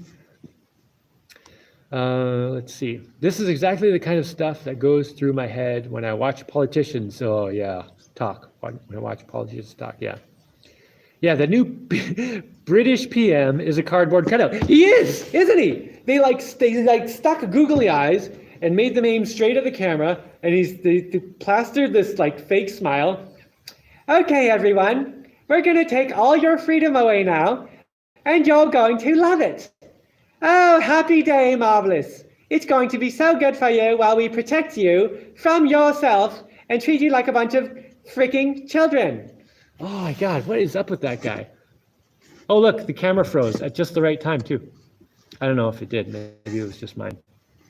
Oh, I'm gonna look at my tool bench for a second there again. Oh, look at that. Man, good looking work area. Oh, I'm so excited that is cleaned up, because for weeks it was a mess because I built some stuff, and before I could clean it up, my kids got in there and started doing stuff, and then yeah, it was a mess, but I got it cleaned up. My favorite food is non-Euclidean. My favorite food is non-Euclidean. I'm sure this. Oh, we're going back to. See, I'm like 10 or 15 minutes behind now. My favorite food is non-Euclidean, like macaroni noodles. Are those non-Euclidean? No, mashed potatoes. Mashed potatoes. Ooh, scrambled eggs. I live in a 3-story floating home that's on a 40 by 20 concrete hall. Well, can I see a picture? Can you send me a picture of that? I'd love to see that. I live in a 3-story floating home that's on a 40 by 20 concrete hall. Do you live in Norway or one of those places where they have a lot of those? Yeah, I'd love to see a picture of that. My email should be down here, theadventurebuildermovie@gmail.com, if I remember correctly. And I do check it now that I have internet at my house. And the ex-presidential candidate candidate up for re-election is a twisted cartoon character. Oh, yeah, the U.S. the current U.S. president. Not only can he not form complete sentences, he can't even form complete words. He's like, all right, everyone, we're going to make the country really, really gooder now. So the potatoes are blue and have scrimfish simper. Huh? Oh my God, it's ridiculous. Like, these are the people who are in charge of, what about making your blocks interlocking? Which blocks? Are we talking about the bridge blocks? The bridge blocks, I did think about making them interlocking. I wouldn't want to make them too interlocking because I want them to be able to move a little if they need to. But I ended up not making them interlocking. I just did it and they just go flat together. I figure the pressure is going to stick them together. And I also stuffed a bit of mortar between them to kind of help glue them together. And then I also put some strong plastic mesh over the entire bridge and did a smear of that. So, if anything, they'll be able to crack a little bit like this, but they shouldn't move that way because it's got the mesh across. Humanure. Yes, humanure is great.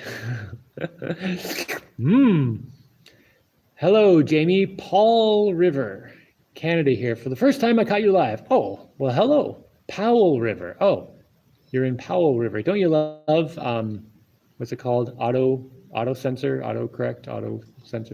I pay $250 a month in property taxes. To me, that is absolutely disgusting. Like, you should not. In some places in the U.S., it is illegal to catch rainwater. Yeah, that's totally insane too. Like, okay, there's two insane things here. One is that it's insane that the government's even doing this stuff. But the other insane thing is that people are like, oh, I'm not allowed to collect rainwater anymore? Okay. Passive, depression, do nothing. Okay. I guess we'll just let this world go down the toilet because, who cares about our children or their generation? Let's just ruin the whole place and just not do anything because that would require some effort, Yeah, there are a lot of really bad problems, and yeah, move off grid to some crazy place that no one cares about. Kind of like here, no one cares about this place. It's like the only place you can get a bit of freedom. Planning to build off grid in Montrose County, Colorado next week. Now I am thinking I should skip asking permission. Yeah, I would not ask permission at all. In Vermont, there was a saying that people always said, well, the off-grid, weirdos would always say, it's easier to ask forgiveness than ask permission. So just do your thing. And Vermont was pretty good about, not making you tear down your house or something. I don't know, they might do that if you lived in a city, but if you're living like out in the woods somewhere, they wouldn't get too crazy about it. First they came for the rabbits. Oh, but I was not a rabbit. But I was not a rabbit, so I did not speak out. Yeah, first they came for the rabbits, but I was not a rabbit, so I didn't speak out. You should definitely make your bridge pieces interlocking. I already made it. Sorry. Do you know who? I don't know who that is. No. Question. Oh, take the ride 23. Question. Do you think technology has ruined human creativity? Absolutely not. However, I think the way we use technology has largely ruined human creativity because and it's not because of the technology. It's because of our attitudes and the way we do things. For example, telephones. It's an amazing invention, right? Like I can go out somewhere with this little thing, like this, and I can talk to someone on the other side of the planet. It is amazing. However, what we end up doing with this technology instead is just all day, I'm just poking at it, staring at it, not using it for anything useful 90% of the time, 99% of the time, just like waste my life. And Yeah, I don't think technology is the problem. I don't think technology is the problem. I don't think type of government is the problem. I don't think there's any one of these kind of things is the problem. I think the problem is a lack of morality. Like an internal guiding light. And that's why I made this, this thing here. It's behind a window, so you can't see the whole thing. This is an example of what people need, like values. So I look at this, and I look at this every day. It's up on my wall, and there's another one right over there. I look at this every day, and it reinforces these values in me, and I remember them. And I mean, just every day, in 100 or 1,000 little tiny decisions, those values steer me in the right direction.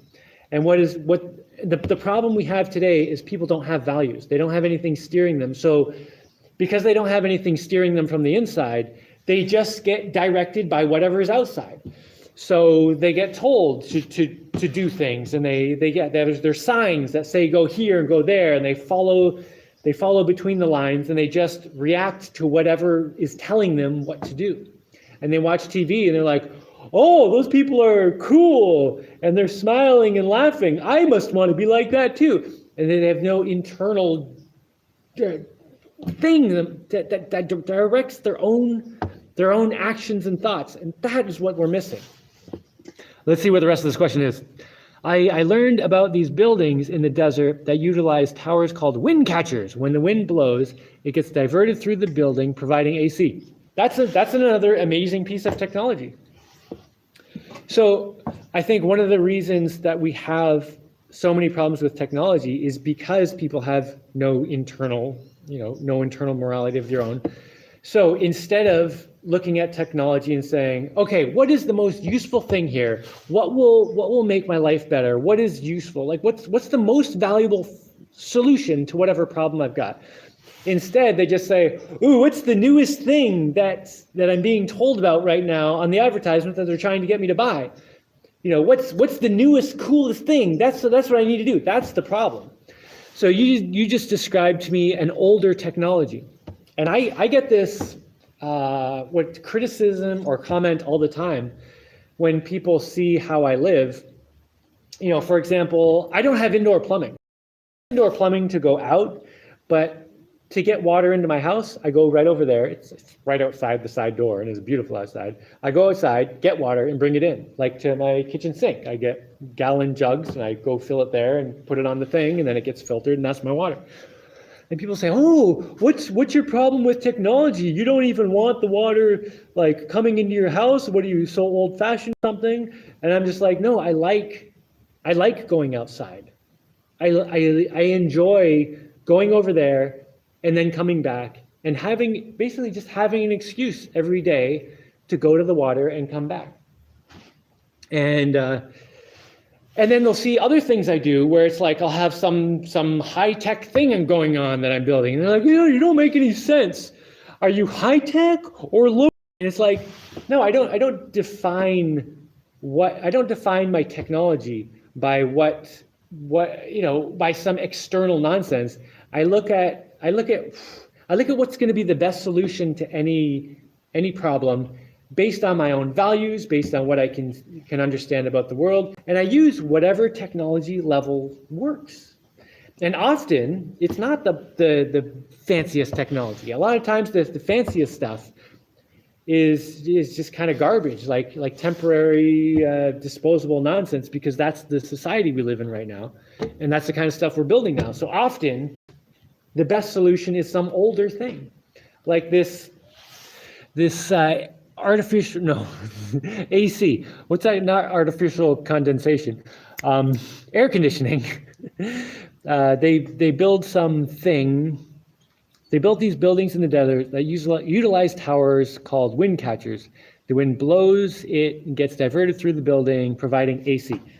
See, that is something you could build, and then it'll just work. It doesn't rely on some electricity, some extra power that you're going to have to pay for. There's so many reasons that solution works better than what most people think is the best solution today.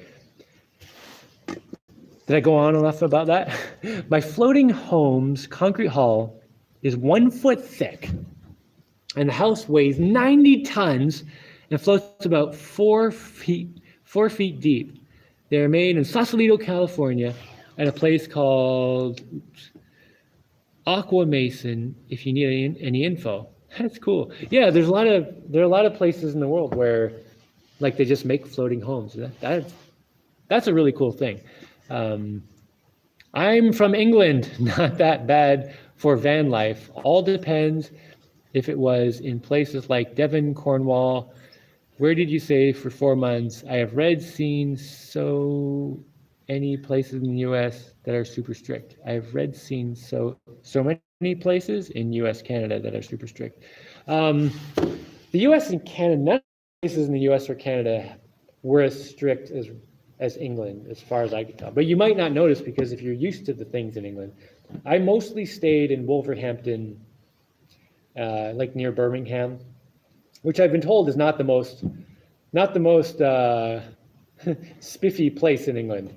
But yeah, there were just rules that would have applied nationally that were ridiculous. Like, we wanted to get the internet connected, and they're like, okay, that's going to be 30 days. And we're like, well, do you have to install wires, like cables? Oh, no, it's ready to go. I was like, wait, why does it take 30 days? Well, that's the regulation. So I'm like, wait. So you're telling me that the infrastructure's all there? Like, you could literally right now push a few buttons and turn on my internet. Well, I mean, yes. Well, technically you could. Yeah, well, of course I could do that. But you won't for 30 days because, well, that's the rules. Well, what do you think? That things just happen instantly? It takes time to do these things. No, it doesn't. All you have to do is type. Oh, yeah, England is ridiculous. Awesome drawings. Very cool. Thanks, man. Bacon comment. Man, I'm way behind on these comments now. Multi-talented, love those drawings. Well, thanks. Yeah, my oldest daughter laughed so hard at this one that she almost shot snot out of her nose. That was great. I love her. She's like, my oldest daughter is the one that's like kind of the serious one, but she laughs so hard at certain things, and I know what things make her laugh. It's great.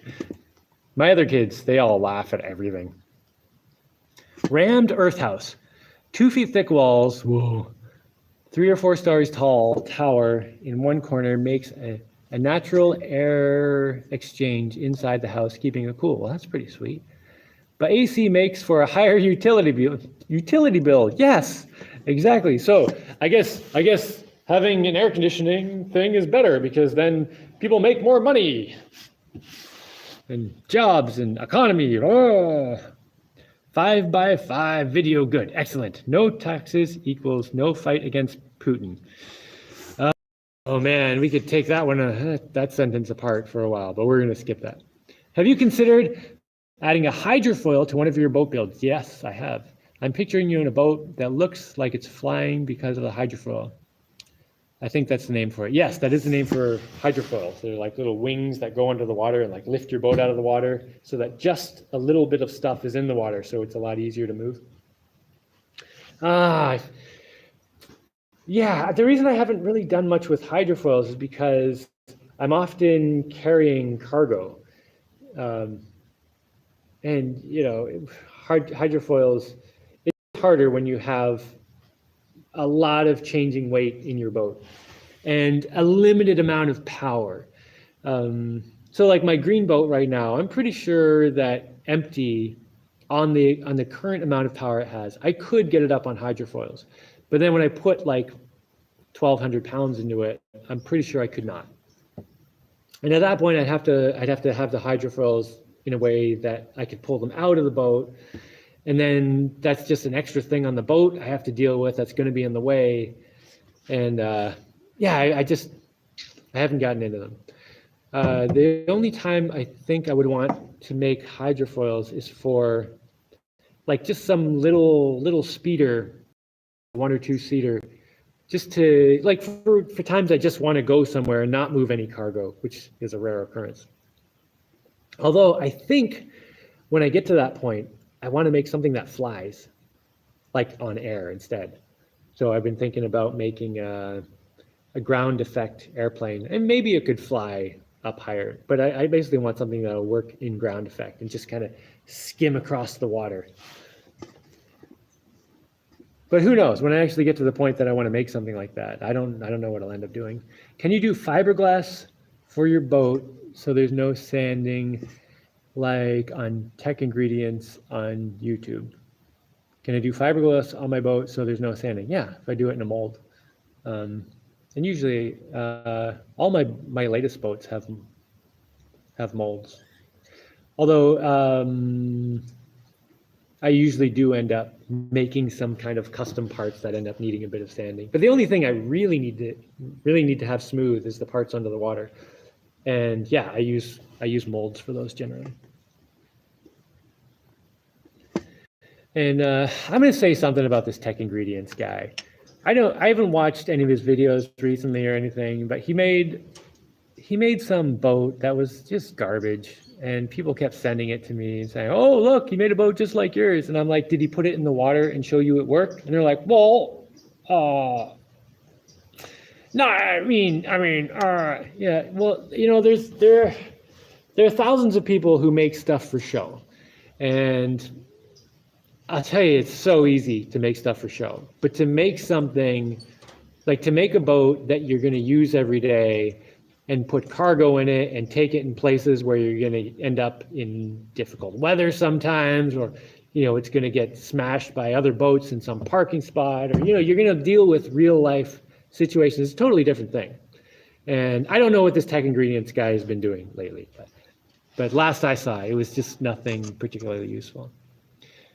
If you make your hulls with a round cross section instead of a V, you can save maybe 20% in wetted surface area, which basically equates to 20% less resistance. Yeah, except I don't even know if it would be 20%. But the problem is, if it's round, at some point in the front and the back, I need it to get down to a small, something skinny, that's going to cut through the water. So I don't know. It makes it harder to make the thing, at least at low to moderate speeds. Yeah. You inspired me to build a boat. No way. I made a big canoe with plywood and fiberglass. It worked out great. Myself and family had lots of fun on the river. Oh, that's awesome.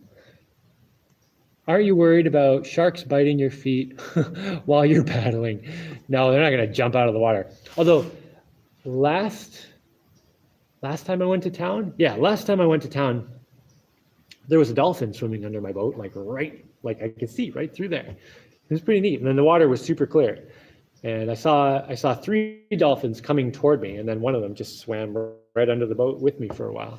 That kind of happens a lot. Like it seems to be happening more and more. I think the dolphins are kind of getting used to my boat, and I don't know, maybe they talk about it. It's like, ooh, that guy's boat's different.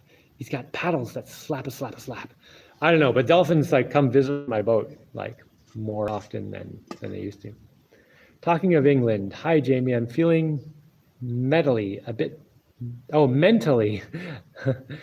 better, man, from Richard. Oh man, I hope you're feeling well, man.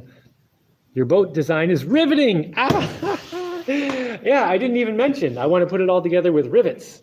No welding or anything.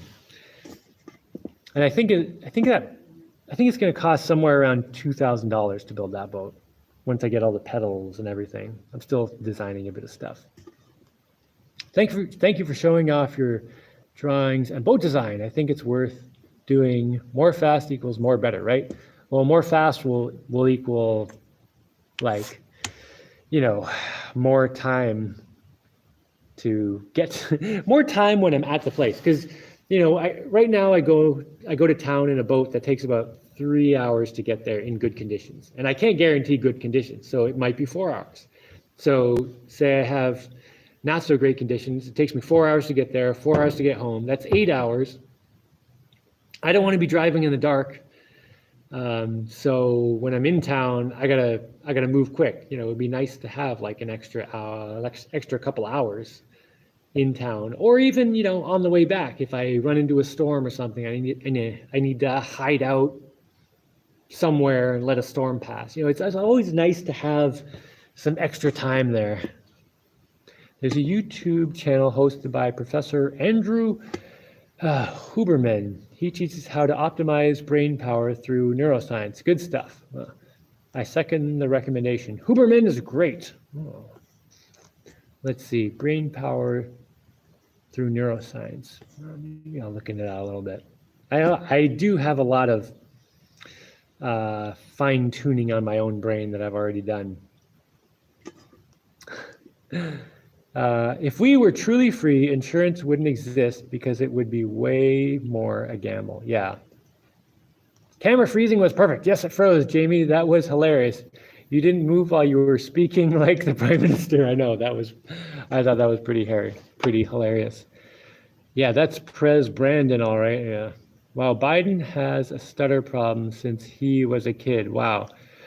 Well, it's not just a stutter problem. I think there's more than a stutter problem going on with Joe Biden, because he'll go off on sentences where he is not stuttering and they are not making any sense. But I don't really know that much about it. So you just need to hide how you collect rainwater. Yeah. We live on our concrete just south of San Francisco in the Bay. I also have all of my furniture and woodworking equipment in it, probably 20,000 pounds, and it floats great. That is cool. The rain dumps trillions of gallons, and it's illegal to collect some. Yeah, and the other thing is, like, generally speaking, when people are collecting rainwater, they end up putting it back, like they'll water their lawn with it and stuff. It ends up going back anyway. So, like, what the? You just said it all. They fall, yeah. I see the kids on their phones with their heads down all day and backs hunched, and I just want to yell at them, stand up straight, because I know they will have back problems later in life from this. I mean, the back problems, just mental problems, like, oh, it's terrible. This is one of the reasons I dragged my kids all the way out to an island out here. Like, my kids don't spend all day, doing that. They actually play in the dirt and in the mud and stuff. Like, my son is filthy every day. My daughters actually tell jokes about how quickly he can get filthy. But it's great because he's doing things to get filthy. He's not just filthy. He's like playing and building and doing cool stuff. Fortunately, in my town, it's actually encouraged to collect rainwater, and the city is required to collect it in roadway projects. Good. And new businesses are required to collect the runoff on site and sink it into the ground. Is that okay? Jorge Agis, did I say that right? Agis? Hi, Jaimie. Hello. Dustman, that's what drives me nuts as a handyman. It's hard to find quality products, even if you're willing to pay extra. Yes, I know. Like, let me give you the boot story. So a few years ago, I had these boots. They were $80 a pair. And at some point, the company just decided, hey, now we can make a lot of money by making really crappy boots. So the quality just went down the toilet, but they still charged $80 per pair of boots. And I was like, what? This is so frustrating. They're just getting holes or falling apart. So I went on Amazon and I bought the cheapest 5 pair of boots I could find. And it was all boots that had been returned, So they were really cheap, like 10. I think the most expensive one was like $14 or something. All 5 pairs of those super cheap boots ended up being better than the expensive pair. It's so annoying. At one point in time, you paid more, you got more, but now it's all screwed up. You can't even find something good. Economy is a bad word, yes. Hi, Jaimie. I'm enjoying the building videos very much. Cheers from South Africa. Cool. If you look on YouTube, you can find electric hydrofoil surfboards. I don't know how useful a surfboard would be to me. Each human, if I was going surfing, fine, but each human has an enormous amount of potential energy. I will second that, for good or bad. Yeah, totally. Humans are amazing potential. The solution for the bad is education. Regulations are a band-aid solution. Regulations are like the worst thing. Once you start controlling the population with regulations, it's just a downhill thing. How warm is it in your house at the moment?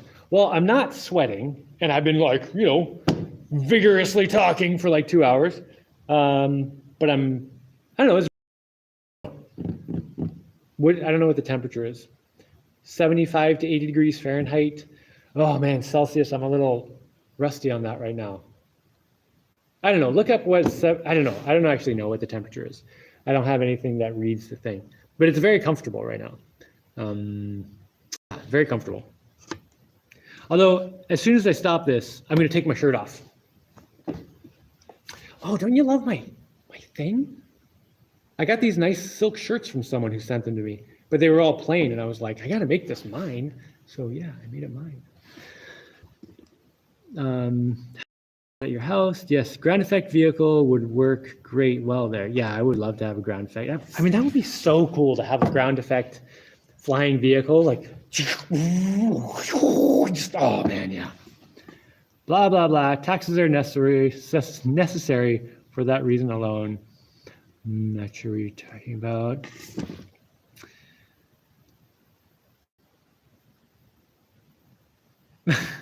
Okay, Dustman says that Tech Ingredients boat was compromised from an efficiency perspective. He did show it in the water and it underperformed. Yeah, it was not a good design. It was crap. I could tell that looking at it. Do you have Starlink now?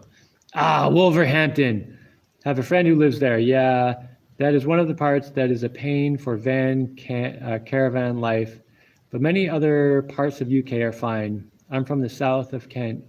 Sure you know of it. South in Kent. No, I don't really know. I mean, I vaguely know. I don't know anything about Kent.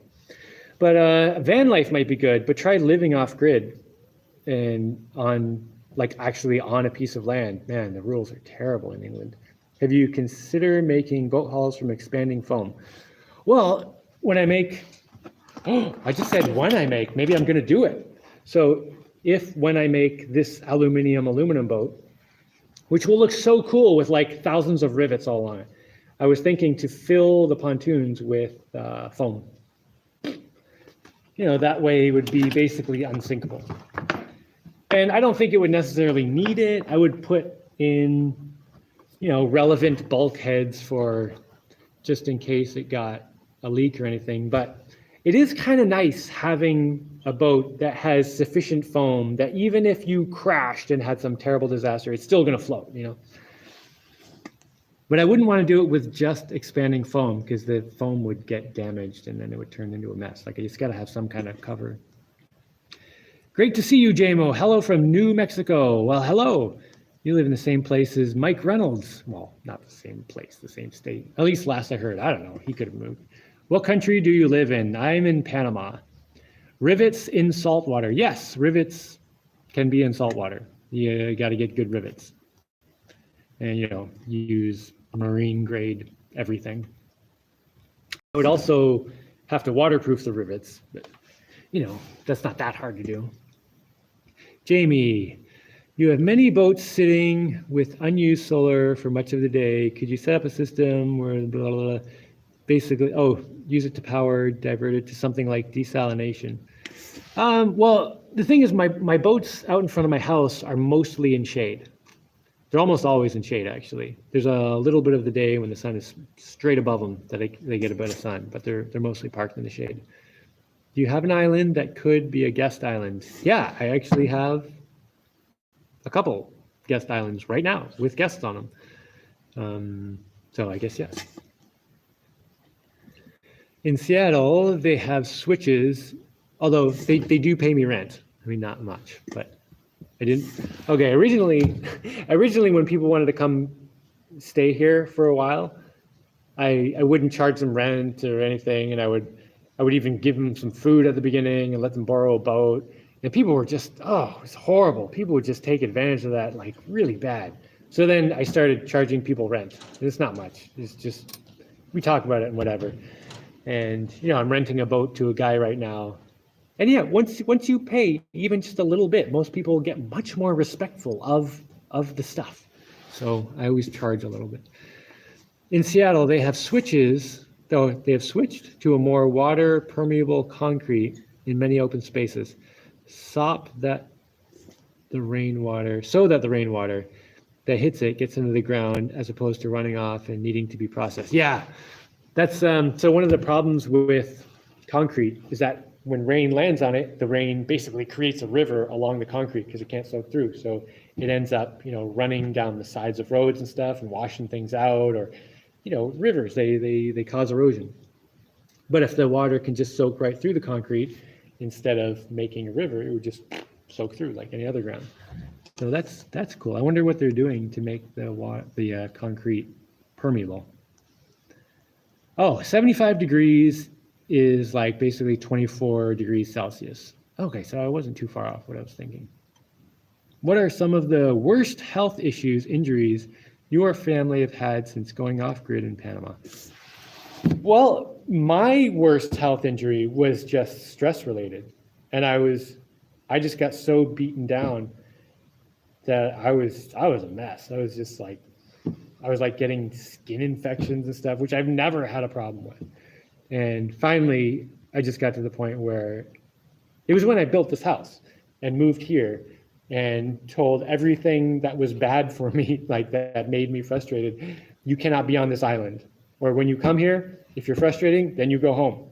And suddenly all the problems I had disappeared. It's amazing, like how much your health is affected by stress level. Or even just like before I built this house, I was having difficulty seeing my path to a good future. And that was like basically making me sick. So yeah, it's been great since then though. But like injuries, like the odd cold once in a while, but we almost never get sick. The only time we get sick is when someone comes to visit, of course, because they'll come visit from a city, then they'll get in a bus and in a taxi and an airplane and another bus, and they, people often come with some kind of flu or something. And we, even before, the whole quarantine thing happened, we would always kind of quarantine people a little for a day or two and just be like, well, just don't give me any hugs for a day or two, just to see if you start coughing. And often people by the second day would be like, and then we'd be like, okay, you just stay over there. They don't need like 4 sick kids for the next 2 weeks. But yeah, in terms of injuries, nothing, cuts, scrapes, stuff like that. Nothing serious. I'm trying to think of like the few times we've gone to the hospital. Like one time the baby was, I don't even remember what it was, but it might have even been the baby before that. But at some point there was a baby who was, kind of in some distress, and it was my son. We took him to the hospital. It was more of a just in case thing. He ended up being fine. It was just like, yeah, we haven't had any serious things. Yeah. Just the usual little stuff. In my Orchard Park, Hamburg, New York, we got nailed with snow. Oh, I'm in Orchard Park, sorry, Hamburg, New York. We got nailed with snow. Oh yeah, it's snowing there, right? Someday we can all vote on everything digitally and eliminate all politicians, one person, one vote. Oh, that is not, yeah, I'm not counting on that. Not to be negative, but I think the rivets will leak. Maybe welding would be better. That's fine, you can think that. Please make your boat with welding if you think that's what you should do. Oh, and I was also going to put something in. I wasn't just going to rivet the metal together and expect it to not leak. I was going to put some glue in there too. Oh yeah, off-grid. Many countries are a pain in the arse for that. So you say you don't really know nothing about Kent. Man, you got to work on your grammar, man. Many famous people from there, like Mick Jagger, Keith Richards, okay. I like their music, but I don't know. Nice to see you again. I'm glad that you have managed to get some people there. Yeah, I've got some people there. I need to work on some. Yeah, something I'm kind of always working on. Thanks for years of inspiration and engineering directed third alternative solutions. Oh, you're welcome. Try the watermelon rind popcorn. Wait, what is that? Watermelon rind popcorn. Write this down. I love watermelon and popcorn. Is this a red herring? Rind popcorn. All right. I'll have to look up what this guy's talking about. Sounds amazing though. I don't think one person, one vote is a good solution. All right, I'm gonna have to speed through some of these because I've already gone over 2 hours. I'll be building a small catamaran soon using expanded foam coated with fiberglass. The frame will be connected to spines that run through the middle of the foam hulls. Are you gonna make video or take pictures or anything? Because I'd love to see that. It looks like I have been keeping up with comments. Good. I don't think the one person, one vote is a good solution. I think autonomous communities is the way for decentralized self-governance, dangerous freedom instead of peaceful slavery. Yeah, I think decentralizing things is a great idea. Some people mistaken kindness for weakness. Yeah, don't get me started on that. Yeah, like the, oh. Right. Yeah. I've had girlfriends in the past who mistook my kindness for weakness. And then when I broke up with them, they're like, why? What's the problem? I thought I could just walk all over you. I'm like, no, go away. Anyway, all right. It looks like I'm at the end of the comments, which is excellent because I'm just over 2 hours and that's what I usually do. And it's a beautiful day out and I have some stuff that I could do. So unless my comments are stuck, is it stuck? Keep going. Keep going. No, that's the end. Let's see. All messages are visible. Yeah. Oh no, there were some I missed. It just got stuck. Oh no. Oh, I'll certainly be documenting it. This is the guy building the boat. My grammar goes right out the window when I type wrong too fast. Then I hit enter without spell checking myself. Eric the boat guy, how was your concrete hull? How was Marine? Okay, I'm gonna get out of here. How do you maintain motivation for your larger projects? This is another huge question that you've asked right at the end. How do I maintain motivation for large projects? Well, I kind of keep an idea of what it's gonna be like when I'm done in my head as I'm going. Because it's really easy to get lost when you're working on a large project that's going to take a long time and kind of lose track. It just feels like you're just endlessly doing the same thing over and over. But then if you keep the idea in your mind, like the finished product, then it's like, oh yeah, okay, I'm making more and more steps to get to there. And like building this house was one. I was doing 3 squares a day. And it was like for a year, well, not for a year that specifically, but once I got the walls done, then it was a different thing. But yeah, it was just like endlessly going, and in the middle, it seemed like every day barely made any difference, but I just kept thinking, just keep going, you're gonna get to this really cool thing. And now I'm in the place, and I still can hardly believe like how awesome my house is. I love this place. And it's not even finished, it's all concrete. I still wanna paint stuff. I'm slowly working on different areas to make them more complete though. You still believe in infectious disease? Oh God, I don't know. You can't share your stuff because they will want all of it for nothing. Yeah. It's annoying when you trying to share and trying to be helpful is really difficult today. Like even just doing these YouTube videos, I'm like always trying to share this perspective, and maybe not everyone will appreciate it, but it's definitely useful for some people. And if I was still living in a place with a high cost of living, I wouldn't just be able to do this. The only reason I can do it is because I have a very low cost of living here, and I don't need to make much money. And I make a little bit of money doing this, and it's mostly enough. And I make a little bit of money here and there doing other things, but Yeah, like if I was living in the United States or something, I wouldn't be able to pay, property taxes and still keep my, what's the word? My integrity. Okay, I'm gonna get out of here, and I hope everyone is having an excellent day. I'm just gonna read through the rest of these real quick. Jaimie, can you help? Wait, can I help what? I need your feedback real quick. All right, all balls. What's your question? Chainmail muscles, pneumatic flexible muscles. Balloon on inside, large rings on outside. I don't know. Chainmail, balloon, muscles. I mean, you could do that, I guess. I did not finish my roof yet. Oh, I'm going to go repair my headlight switch on my Jeep. Thanks for the live stream, Jaimie. Go do it, man. All right, I'm going to go do some stuff now. I'm going to eat some of these bananas that I've pulled off the tree today. I need to take some over to my kids who are at the other house right now. And I hope everyone has an excellent day today, and good luck to everyone.